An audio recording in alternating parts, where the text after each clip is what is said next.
NCCER Basic Materials 34108-10 Boilermaker Level 1 5.0 Selecting SMAW Electrodes Gary A. Pace, PE, CWI, May 2019. Here you can see we've got shielded metal arc welding machines, equipment. We've got a couple of trailer mounted machines. These aren't the types you'd use in a shop, but they operate under the same principle. You know, you've got an electrode holder. We've got the electrodes that we clamp in there. And then you can see this guy over here on the picture in the far left-hand side of the slide. He's welding some pile together. And this is the thing that makes shielded metal arc welding so attractive. It isn't the fastest process in regards to deposition rates, but you can weld anywhere, down in a hole or on a ship or in some kind of tank or, you know, on the back of a truck or in a mud hole, wherever.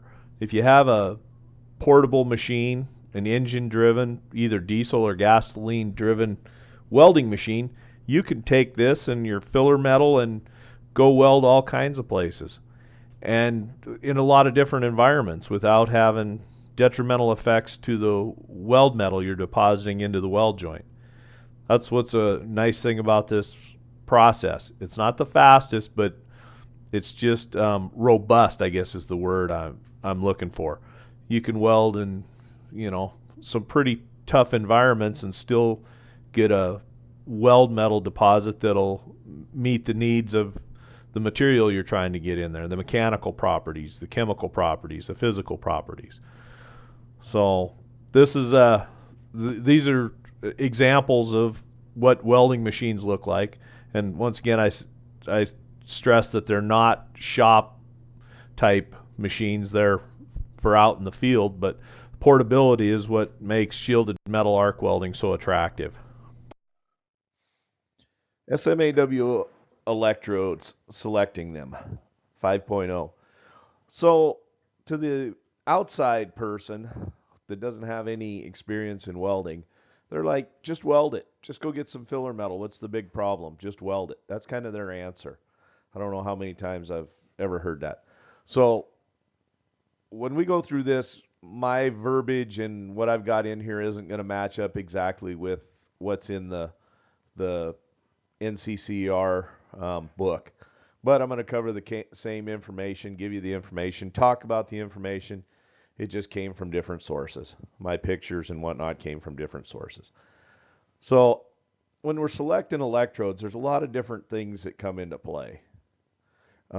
Position is one of them, tensile strength, corrosion, all these kind of things come into play. So we're going to touch base on those. We're not going to get really heavy into positions and how those come into play, but we're going to kind of touch base on it for a second. This slide you can see a couple of examples of shielded metal arc welding electrode holders. The bottom left-hand corner you can see some examples of shielded metal arc welding electrodes, and you take the electrode, you put it in the holder and strike an arc, and the picture you see there with the individual making a fillet weld there, that's what shielded metal arc welding is all about. Using an electrode to deposit sound weld metal into a weld joint. Electrode groups. Okay, so for carbon steels, we're just talking about carbon steels here. There's nickel alloys, there's all kinds of different materials out there that have stick welding electrodes. There's materials that we could use shielded metal arc welding electrodes to weld on them. But we're just talking about carbon steels right now. We're not talking about stainless steels. We're not talking about nickel alloys. We're not talking about anything but carbon steels right now. So for electrodes for carbon steels, for shielded metal arc welding, are grouped into 4 performance characteristics. We've got fast freeze, fast fill, fill freeze, and low hydrogen. So the 2 we're going to talk about on this slide are fast freeze. It's mild steel. We're talking generally a 60-10 material. And the idea is with a fast freeze, if we're welding uphill or overhead or in some weird position, we want it to freeze quickly. We're not putting a lot of material in there. We just want it to freeze quickly. We want quick solidification of the weld pool. This weld material is deep penetrating. So if you ever weld with 6010 or any other fast freeze material, it has got a very digging type of an arc. It will gouge down and just chew up whatever's under there. It's like a plow almost, plowing a field. I don't know if that's a good analogy. This is recommended for out of position welds, meaning that we use it when we're welding overhead or we're welding uphill or horizontal. And this stuff is pretty common for open root on pipe and somewhere where you need this material for this characteristic. For out of position welds and for deep penetration and quick solidification of the weld pool. Well, then we've got something called a fast fill. A fast fill is something that just basically pukes the metal in there. I mean, it just dumps it in there, like pouring water on the floor type of deposition rates. So fast fill has the highest deposition rates. It's got a very stable arc, whereas fast freeze, it doesn't have a very stable arc. Its arc is deep. It throws a lot of spatter because you're burning wood chips and paper basically is the flux. So fast fill, we've got a lot of iron powder in the flux. So it's a very thick flux and it gives you a very thick layer of slag. But with this material, we can only run it in the flat position or horizontal laps. That's it, because otherwise it'll just fall out on you. If you try and weld with this stuff uphill, it will be a mess. It will be a rain of fire. You will not get anything accomplished. So that's what two of the things we keep in mind. Two of the groups that we have. So our other two electrode groups are fill freeze, which is a general purpose electrode, the characteristics of a fast freeze and a fast fill. So this has got the kind of the best of both worlds. It doesn't freeze as fast as a fast freeze, and it doesn't put in as much material as a fast fill. But you can use it in other positions other than just flat, and you're probably not going to get it to freeze as quickly as something like 6010. Then we have low hydrogen, which have the welding characteristics of a fill freeze, meaning we can use it in all positions, like these ones that are shown here. We've got a 2G and a 6G, so you'd be welding horizontal or you'd be welding all the way around that pipe in a lot of different positions. But low hydrogen, we want low hydrogen because we want to avoid any kind of hydrogen-induced cracking or other issues that are associated with a hydrogen. So this special batch of fill freeze materials is called low hydrogen, and we'll cover that here in a bit.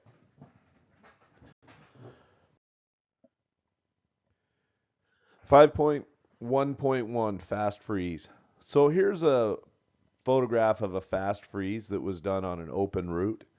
This is the back side of the root pass. So you use fast freeze anywhere where you need the material to freeze pretty quickly. You're not really looking for a high deposition rate, but you're looking for good penetration, and also you want that material to freeze quickly. So generally we use it in open root type situations. You don't use it in a flat high deposition rate situation. You usually use it on open root pipe type applications where you put in the root pass with the 6010 or 7010, which is a fast freeze, and then you'll follow it up with E7018 or 8018 or whatever the WPS calls for. So here we've got fast fill electrodes. You can see the brown ones there. Those are E7024, which would be a fast fill. The white ones next to it are E7018, which would be a low hydrogen, but they would act as a fill freeze. These have just an absolutely high deposition rate. It's got a really stable arc. There's a thick flux, which also means you're going to have a really thick layer of slag on this. And we only weld this in the flat and the horizontal position only, horizontal labs. So let's talk a minute about fast fill electrodes again. Here's a picture. The photograph of that weld kind of gives you an idea of what a fast fill electrode weld bead is going to look like. It just kind of flows in there. This stuff almost runs itself. You just crank the amperage up to the manufacturer's recommended amperage, and you just go. And the stuff almost runs itself. So you can see it comes in a box. It doesn't come in a hermetically sealed can like 6010 or 7018 does. And then the picture in the lower right-hand corner, I've got some 1/8 inch 7024 and some 1/8 inch 6010. The 6010 just has basically wood chips and paper as a flux, whereas the 7024 has a different flux. It's more of a mineral base, and then it's got about 50% of that flux is little pieces of iron, like iron dust, iron powder in there to help with the deposition rate. So that melts, and you can really deposit a lot of weld metal with this fast fill type electrodes. But on the bad side, it's only for flat. So if you're going to go uphill or you want to do pipe in a 6G position, this is not the filler metal to use, or the types of filler metals. Fill freeze electrodes, they're general purpose electrodes, and they have the characteristics of a fast freeze and a fast fill.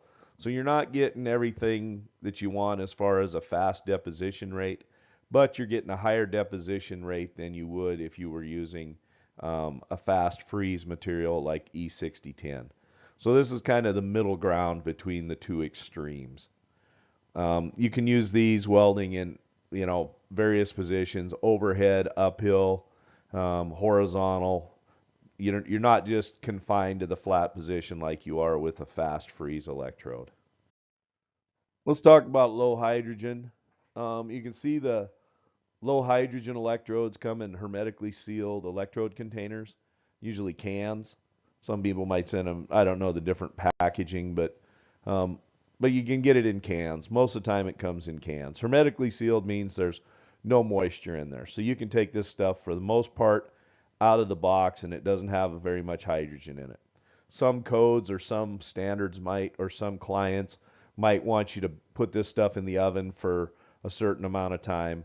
It just depends on the situation. It's not a one size fits all. You can see where we've got the 7018 and then the H4R. That's telling us how much hydrogen's in this material. This is a Lincoln Electric electrode, 7018 Excalibur. And we keep it low hydrogen in the oven to keep hydrogen from soaking into that flux.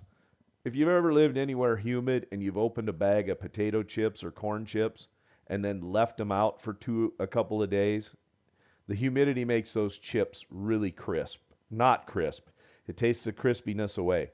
That's basically what happens to 7018 if you leave it out. It absorbs the hydrogen from the moisture from the atmosphere, and you're not losing crispiness, but you're just getting your flux on your filler material is not in the low hydrogen state that you want it to be in.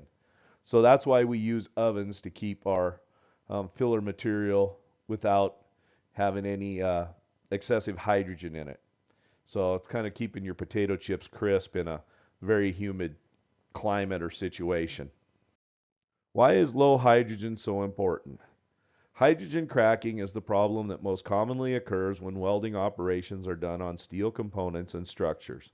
There have been multiple studies on the subject of hydrogen cracking, and it has been documented that with a sufficient quantity of hydrogen and with a crack-susceptible microstructure along with weld residual stresses, cracking can occur. And of course, cracking is something to be avoided in welds as it reduces mechanical and structural properties of a component and reduces structural integrity of the component. With a significant degradation in the structural integrity of a component, catastrophic failure may occur. So over the last, let's call it 100 and some years, they've figured out that we don't want hydrogen in our weld metal. So that's why they invented low hydrogen electrodes, and then they've got these processes to keep the low hydrogen electrodes, low hydrogen. Once again, trying to keep your chips from getting mushy, or you want to keep your chips crunchy. You want to keep the hydrogen out of your chips. You want to keep the hydrogen out of your low hydrogen electrode flux. 5.2, electrode selection considerations.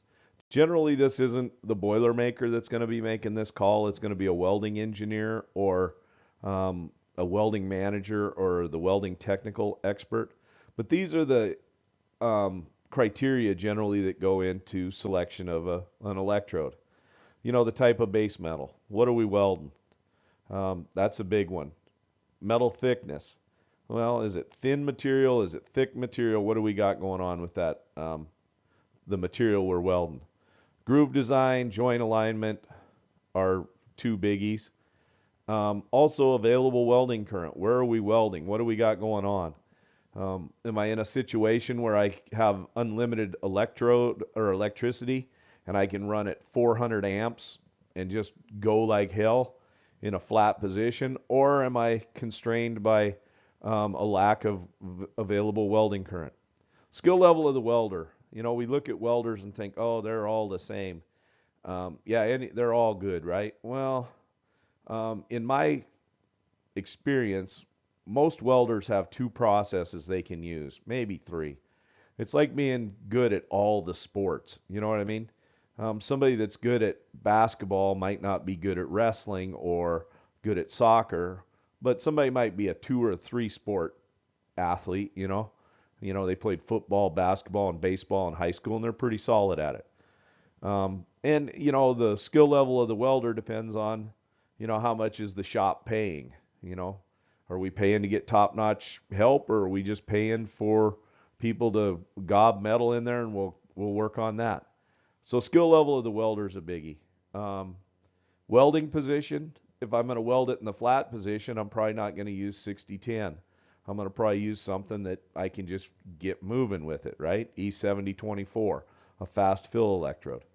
Rate of weld deposit, depth of penetration. Am I dealing with something that's like sheet metal and I don't want a lot of depth of penetration? Or maybe I want something that really gets down there and digs. Weld bead finish. What's the weld bead need to look like when I'm done? Impact strength and corrosion resistance. These are kind of advanced, but when I was a welding engineer and, looking at filler materials, a lot of times impact strength and corrosion resistance would come into play when I was writing a WPS and trying to come up with electrode selections. So there's some electrode characteristic groupings. They're grouped according to their performance characteristics. So you have like a fast freeze material, weld material, which would be mild steel, quick solidification of the weld pool, deep penetrating, recommended for out of position welds, and it's got a really deep digging arc. This would be like a 60-10. You've got fast fill, which are high deposition rates, stable arc, thick flux, flat position only, and horizontal laps. So that's telling you that would be something like a 70-24. A fill freeze, general purpose electrodes, they have the characteristics of a fast freeze and a fast fill, so that's kind of a middle ground. Then you've got low hydrogen, welding characteristics of a fill freeze. So this would be something like a 70-18, and they're designated for medium carbon and alloy steels. So you've got some different options here, and that's why when you're learning to stick weld, the way you're going to manipulate the welding rod with 60-10 is completely different than how you would run something with E70-24 or 70-18. Selecting electrode size. The optimum electrode diameter is determined by the thickness of the base metal, the welding position, and the capacity of the welding power supply. A smaller diameter is usually recommended for out-of-position welding. When completing root passes in V-joints, a smaller diameter may be used, and then a larger diameter is used for the filler passes. A diameter of 3/32 or 1/8 inch can be used on metals up to 1/4 of an inch thick without joint preparation. the diameter of the electrode should not exceed the thickness of the metal.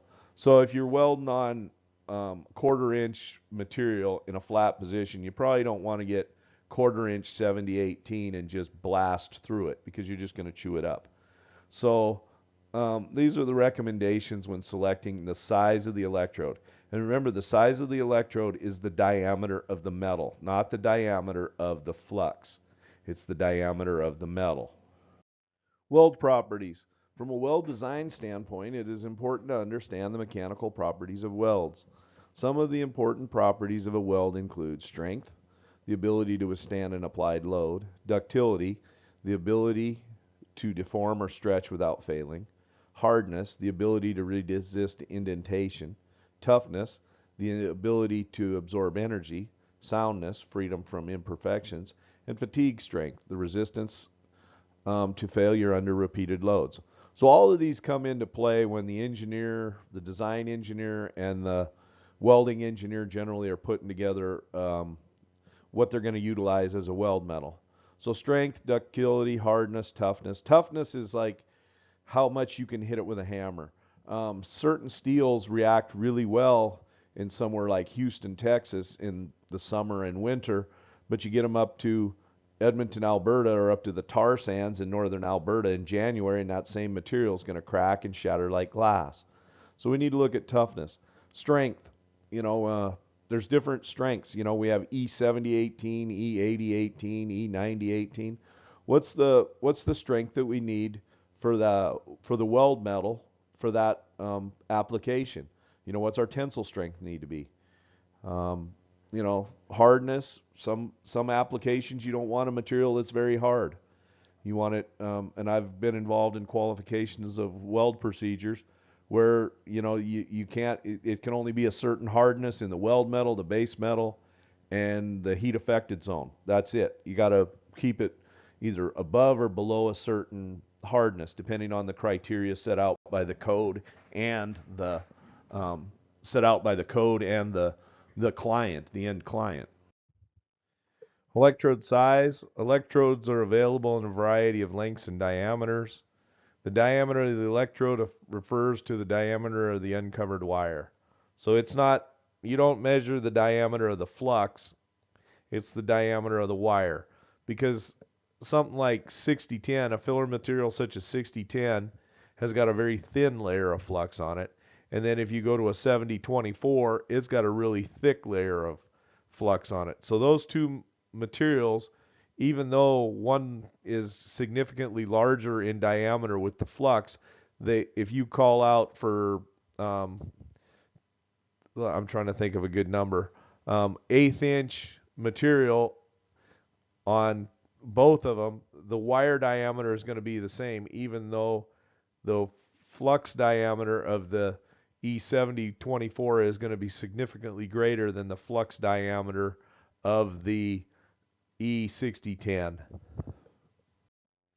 So it gets back to the electrode classification system when we're talking about what position are we going to use this in, right? We can't use 7024 in a 1G. We could use it in a 1G rotated, but we can't use it in a 2G, a 5G, or a 6G. So when we talk about position and welder skill, this is the things we're talking about. And a lot of the welder skill goes back to what position are you going to make the weld in. Weld test positions are huge in regards to how you're going to weld things. So, and that ties back to which filler metal you're going to use, because certain filler metals are not good for certain situations. So in this instance, 7024, we could probably maybe use it for the 1G rotated, but we're not using it for 2G, 5G, and 6G. So when we want to talk about shielded metal arc welding, filler metal electrodes, and the nomenclature to describe them. So we've got, this will be the starter, and then we'll get into some more complicated stuff. So the E stands for electrode. That's all it is. Electrode means we're going to run electricity through this filler material to get it to deposit into the weld joint. If we had other designations for like gas tungsten arc welding or gas metal arc welding, you have ER, which is electrode or rod. This isn't a rod. This is strictly electrode. This is a consumable electrode. It is going to be consumed. It is going to run electricity through it. So we've got the E as the first number. The second two numbers, the 70, the 7 and the 0, that's going to tell us our tensile strength. So the 70 indicates 70,000 psi tensile strength. The 2, that third number, the 2, indicates use for welding in flat, groove, or horizontal fillet positions. So we can't use this filler material in all positions. And then the 4, that last digit, tells us which type of flux coating it has. So this would be iron powder titania. 5.2.1, a WPS. A WPS is basically the recipe that is given to the welder by the welding engineer, the design engineer, whoever in that organization is responsible for putting together the WPS. A WPS is a welding procedure specification. It is basically a recipe. It tells us whether we're making chocolate chip cookies or we're making lasagna or we're cooking, I don't know, some kind of funky salad. It's the recipe. The welder follows the recipe. How long it cooks, what ingredients he's going to use, everything. He can't go off the rails and start picking and choosing what he wants to do. The welder is responsible for reading that WPS and following it to the letter of the law. If he has an issue with the way the WPS is written, he needs to talk to his foreman or the engineering personnel that are in charge of that job. But a WPS is basically just a recipe. It's a fancy way of saying a welding recipe. Instructions for the welder to follow. Welding procedure specification. The welding procedure specification is a required document for all code welding. Your customer either directly or indirectly specifies to what code your company must qualify. The WPS outlines all of the parameters required to perform your welding operation. In short, the WPS is the recipe for welding operations. It describes the welding process or processes used, the base materials used, the joint design and geometry, gases and flow rates, welding position, and includes all of the process conditions and variables. Each code has a recommended format. Here's an example of a WPS. You can see that it's just a sheet that tells you what you need to know to make that weld. It gives you a joint design, it tells you filler metals, it tells you what metals you can weld using this process. You know, we can weld carbon steels with this one. We can't weld aluminum with it. It tells us that this is a gas metal arc welding procedure. It's not a stick welding procedure. So it gives us all the information we need for a welder to make a quality weld, to be able to deposit sound weld metal into a weld groove. So this is the instructions. We're not going to do too much of a deep dive into WPSs and qualifying, but you just need to know that this is the recipe. That's what it is. And the welder needs to follow that to the letter of the law. Inspectors and whatnot have a tendency to come a little unglued when they find welders freelancing or not running to the weld procedure. That can cause some issues and paperwork and heartburn for everybody involved. So anyways, this is what a WPS looks like, and that's what a WPS is used for. Typical WPS format. There's nothing in the codes that say you have to have a specific format for the WPS. Sometimes it's written in paragraphs. I worked for one company that everything was in paragraph form. And I had come from a situation where all our procedures looked like this. And then it went to paragraph form, and it was like reading a book report. But they addressed everything in the WPSs. They addressed all of the essential, non-essential variables, or whatever variables they needed to for that specific code situation. So as long as you address the variables for that welding process, you don't need to follow any specific format. You can come up with your own damn format if you want and run with that. As long as you address all the relevant variables, you know, essential, non-essential, supplementary, essential, depending on what your the welding criteria is for the specific code you're working to. Okay, I know it gets tedious. I include one of these in about every other presentation I do, but I guess I just want to spread the wealth. Acknowledgments, I poach a lot of this material from the Nuclear Regulatory Commission, Introduction to Welding Technology and Code courses, ML 12157A587. It's a good starting point. Can teach the Canadian deuterium uranium people. HTTPS, I'm not going to read that web page. You guys can figure it out, the can do stuff. The U.S. Army's also got a pretty good, it's old, but it covers a lot of material.